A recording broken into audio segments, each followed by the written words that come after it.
കേരളത്തെ വിമർശിക്കുമ്പോൾ പ്രധാനമന്ത്രി നരേന്ദ്രമോദിക്കും രാഹുൽ ഗാന്ധിക്കും ഒരേ സ്വരമാണെന്ന് മുഖ്യമന്ത്രി പിണറായി വിജയൻ.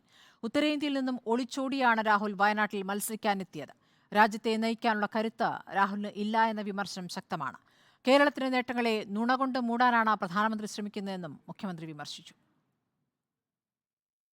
പ്രധാനമന്ത്രി നരേന്ദ്രമോദിയെയും രാഹുൽ ഗാന്ധിയെയും ഒരുപോലെ വിമർശിച്ചാണ് മുഖ്യമന്ത്രി പിണറായി വിജയൻ ഇന്ന് വാർത്താസമ്മേളനത്തിൽ സംസാരിച്ചത്.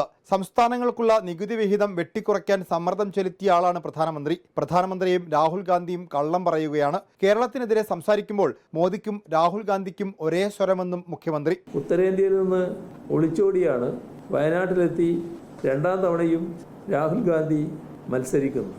അപ്പോൾ അദ്ദേഹത്തിൽ നിന്ന് ഇതിൽ പരം എന്താണ് പ്രതീക്ഷിക്കാനാവുക? കേരളത്തിനെതിരെ സംസാരിക്കുമ്പോൾ നരേന്ദ്രമോദിക്കും രാഹുൽ ഗാന്ധിക്കും ഒരേ സ്വരമാണ്.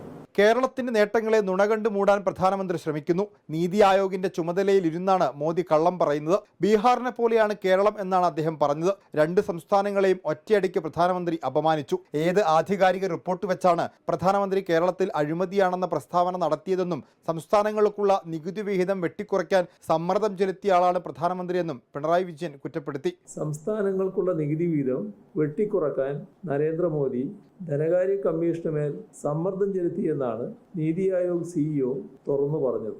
ഉത്തരേന്ത്യയിൽ നിന്ന് ഒളിച്ചോടിയാണ് രാഹുൽ ഗാന്ധി വയനാട്ടിലെത്തിയെന്ന BJP ആരോപണം അപ്പാടെ ഏറ്റെടുത്താണ് മുഖ്യമന്ത്രി ഇന്ന് വാർത്താസമ്മേളനത്തിൽ ആവർത്തിച്ചത്.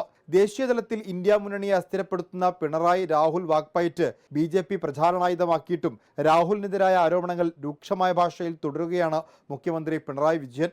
റിപ്പോർട്ടർ, കാസർഗോഡ്.